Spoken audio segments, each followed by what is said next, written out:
य इमं परमं गुह्यम् मद्भक्तेष्वभिधास्यति भक्तिं मयि परां कृत्वा मामेवैष्यत्य संशयः।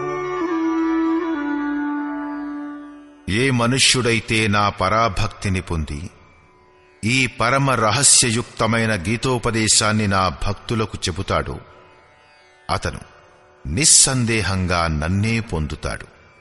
విన్నవారు కూడా, ఎందుకంటే ఉపదేశాన్ని బాగుగా విని హృదయంగమం చేసుకుంటారు, దాని ప్రకారం నడుస్తారు మరియు తరించిపోతారు.